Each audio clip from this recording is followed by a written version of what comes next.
संगीत का हल्का परिचय। नमस्कार। और इससे पहले कि हम आज की कहानी में खो जाएं, एक छोटी सी बात।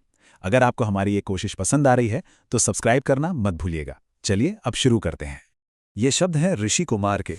कौन? फॉर्च्यून 100 कंपनी के सबसे कम उम्र के सीईओ। एक ऐसा इंसान जिसकी पूरी दुनिया सिर्फ एक ही चीज पर टिकी थी, वो थी खुद पर यकीन। उनके लिए बस जीतना ही सब कुछ था, और वो मानते थे कि जीतने का रास्ता हमेशा अकेले ही तय करना पड़ता है। तो ऋषि का जो कॉरपोरेट वर्ल्ड में जो राइज था ना, वो बिल्कुल रॉकेट की स्पीड से हुआ। उनकी फिलॉसफी बड़ी सिंपल थी। सक्सेस एक रेस है, और इस रेस में अगर पहले आना है तो अकेले दौड़ना पड़ेगा। कामयाबी का मतलब यही था उनके लिए कि सबको पीछे छोड़ दो, फिर चाहे वो कोई भी हो। तो ऋषि की इस फिलॉसफी को थोड़ा और समझते हैं। उनके हिसाब से सक्सेस कोई डेस्टिनेशन नहीं है जहां पहुंचकर सब खत्म हो जाए। नहीं, ये तो एक ऐसा सफर है जो कभी खत्म ही नहीं होता। एक ऐसा सफर जहां आप रुकते नहीं, बल्कि हर कदम पर आप खुद सक्सेस की नई डेफिनेशन बनते जाते हैं। लेकिन कहते हैं ना, हर कहानी में एक टर्निंग पॉइंट आता है। ऋषि की कहानी में वो मोड़ आया सालों बाद उनके कॉलेज रीयूनियन में, और यहीं एक ऐसा राज सामने आने वाला था जो उनकी कामयाबी की पूरी इमारत को बस हिलाकर रखने वाला था। और यहीं पे सबसे बड़ा सवाल खड़ा होता है ना, कि भाई जिस इंसान ने दुनिया में सब कुछ हासिल कर लिया हो, उससे आखिर क्या चीज बदल सकती है? और यही सवाल हमें ऋषि की जिंदगी के सबसे बड़े ट्रांसफॉर्मेशन की तरफ लेकर जाता है। असल में ऋषि की कामयाबी की जो नींव थी ना, वो एक बहुत बड़े बलिदान पर टिकी थी। उनके बेस्ट फ्रेंड रवि ने अपना सब कुछ, अपना पूरा फ्यूचर दांव पर लगा दिया था, सिर्फ इसलिए ताकि ऋषि आगे बढ़ सकें। और सबसे बड़ी बात, ऋषि को इस बारे में कुछ पता ही नहीं था। उनकी हर एक जीत के पीछे किसी और की एक बहुत बड़ी हार छुपी हुई थी। और सोचिए, जब सालों बाद ये सच ऋषि के सामने आता है तो वो क्या करते हैं? अपनी बनाई हुई अरबों खरबों की दुनिया को एक झटके में छोड़ देते हैं। अब उनकी जिंदगी का सिर्फ एक ही मकसद था, रवि को ढूंढना और उस दोस्ती का वो कर्ज चुकाना जिसकी कीमत वो आज तक समझ ही नहीं पाए थे। तो ऋषि पहुंचते हैं भारत, एक छोटे से गांव रामावरम।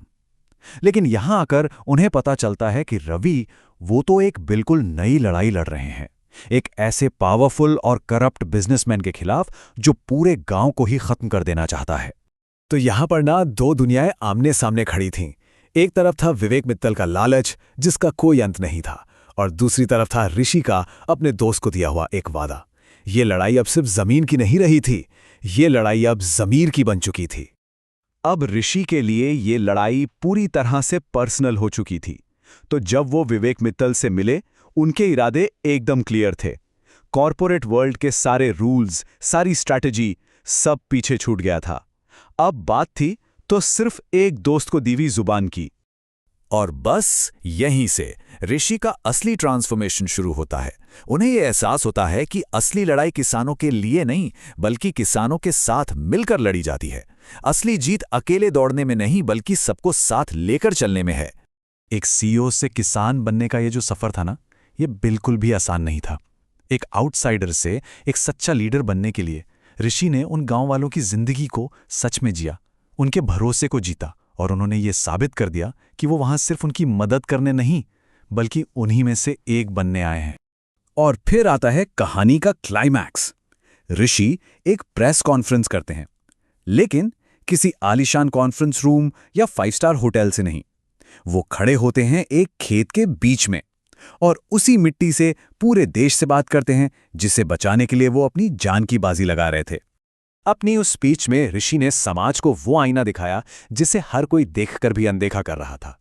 उन्होंने उस कड़वी सच्चाई को आवाज दी कि जिन किसानों पर देश की नींव टिकी है, उन्हीं को हमारे सिस्टम ने भुला दिया है, और उनकी इन बातों ने सच में पूरे देश को हिलाकर रख दिया। और फिर उन्होंने वो किया जिसकी किसी ने उम्मीद तक नहीं की थी। ऋषि ने ऐलान किया कि वो अपनी पर्सनल वेल्थ का 90% किसानों के लिए बने एक फंड में डोनेट कर देंगे। उन्होंने सबको दिखाया कि ये सिस्टम असल में कितना टूटा हुआ है। एक तरफ किसान है जिसे अपनी मेहनत का सही दाम तक नहीं मिलता, और दूसरी तरफ एक आम इंसान है जिसे उसी अनाज के लिए कई गुना ज्यादा पैसे देने पड़ते हैं। ऋषि की सिर्फ एक आवाज एक आंदोलन बन गई। सरकार को एक्शन लेना पड़ा, बड़ी बड़ी कंपनियों ने मदद के लिए हाथ आगे बढ़ाए, और आम लोगों ने उन्होंने खेती को एक बिल्कुल नए नजरिए से देखना शुरू कर दिया। वो जो एक चिंगारी थी ना, वो अब पूरे देश में आग की तरह फैल चुकी थी।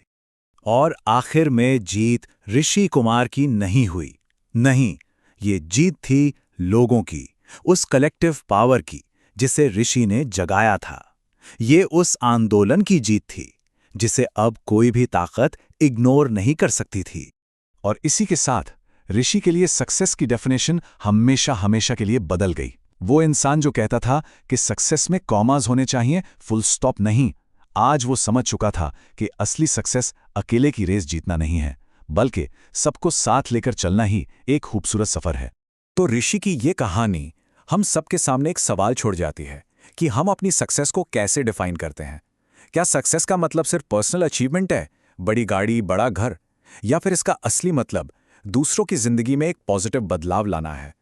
ये एक ऐसी बात है जिसके बारे में हम सबको सोचना चाहिए।